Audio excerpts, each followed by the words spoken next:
السلام علیکم ناظرین، میں ہوں اقرا راجپوت، آپ دیکھ رہے ہیں اسٹار ایشیا ڈیجیٹل۔ ناظرین، زرنش خان کا فلم انڈسٹری کو خیر آباد کہنے سے تو سب واقف ہیں اس چیز سے۔ انہوں نے کل رات ایک انسٹاگرام پہ اپنے سٹوری لگائی کہ جو میری پرانی پکچرز ہیں، ویڈیوز ہیں، اس کو ان کی ریکویسٹ تھی ہر ایک پلیٹ فارم سے کہ میری پکچرز اور ویڈیوز کو یوز نہ کیا جائے۔ انہوں نے کہا کہ ہر انسان کو رائٹ ہے کہ وہ اپنی مرضی سے لکھ سکتا ہے، اپنی مرضی سے کہہ سکتا ہے، لیکن ان کی گزارش ہے ہر ایک سے کہ ان کی جو پرانی پکچرز ہیں، ویڈیوز ہیں، ان کو آگے مزید یوز نہ کیا جائے، آگے ری پوسٹ نہ کیا جائے، کیونکہ وہ اب حجاب لینے لگ گئی ہیں۔ ان کا کہنا تھا کہ جب انہوں نے انڈسٹری چھوڑی تو انہوں نے کہا کہ انہوں نے اپنے خواب میں آپ صلی اللہ علیہ وسلم کی زیارت کی، اور اس کے بعد سے انہوں نے فلم انڈسٹری کو چھوڑ بھی دیا۔ انہوں نے پوری اپنی جو طرز زندگی ہے وہ ایک اسلامی نقطۂ نظر سے گزارنے کا سوچا۔ انہوں نے پورا حجاب بھی کیا۔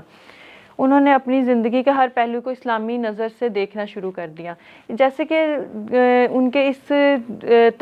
قدم سے پہلے انہوں نے علیزے شاہ کے ساتھ جو ان کا ایک معاملہ چل رہا تھا کہ انہوں نے علیزے شاہ کے بارے میں کہا تھا کہ یہ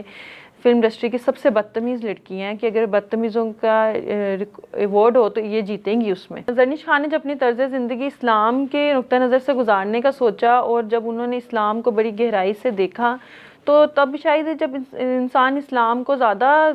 گہرائی سے دیکھتا ہے تو اس کا دل نرم بھی ہو جاتا ہے، اس سے اپنی غلطیوں کا احساس بھی ہوتا ہے، کچھ چیزوں کو وہ سوچتا ہے کہ شاید میں نے غلط کیا، کسی کا دل دکھایا، کسی کی دل آزاری کیا ہے۔ تو انہوں نے جو علیزے شاہ پہ اس ٹائم بات کی تھی کہ یہ بدتمیز ہیں، جو ان کی مدر کے ساتھ ان کے جو بھی اختلافات ہوئے، ایک دوسرے کو انہوں نے بلاک کیا، جو بھی باتیں تھیں، انہوں نے یہ حجاب کے بعد اور یہ ساری فلم انڈسٹری چھوڑنے کے بعد انہوں نے علیزے شاہ کے سے معافی مانگی۔ انہوں نے انہیں کہا کہ مجھے معاف کر دو جو کچھ بھی میں نے کیا، لیکن علیزے شاہ نے کہا کہ تم نے میری ماں کا دل دکھایا ہے تو میں تمہیں کبھی بھی معاف نہیں کروں گی۔ ناظرین، بات کرنے کا مقصد یہ ہے کہ جب سے انہوں نے اپنی طرز زندگی زرنش خان نے اسلام کے نقطہ نظر سے گزارنے کی سوچی تو انہیں اپنی غلطیوں کا احساس بھی ہوا۔ انہوں نے اپنی ساری جو پکچرز وغیرہ تھیں ان کو بھی ڈیلیٹ کیا، اور لوگوں سے اب ان کی گزارش ہے کہ مجھے میری زندگی اسلام کے مطابق ہی گزارنے دیں، میری جو پکچرز ویڈیوز ہیں ان کو مزید یوز نہ کیا جائے۔ تو میرا خیال ہے کہ لوگوں کو اب اس چیز کو انہیں دیکھنا چاہیے کہ اب انہوں نے جو ایک اپنی باؤنڈری اور جو ایک ہمارا اسلام کہتا ہے اس کے حساب سے زندگی گزارنے کا سوچا ہے، تو انہیں اپریشیٹ کرنا چاہیے۔ ان کی پکچرز، ان کی ویڈیوز کو آگے ری پوسٹ نہیں کرنا چاہیے، یہ ان کا ایک اچھا عمل ہے اپنی زندگی میں۔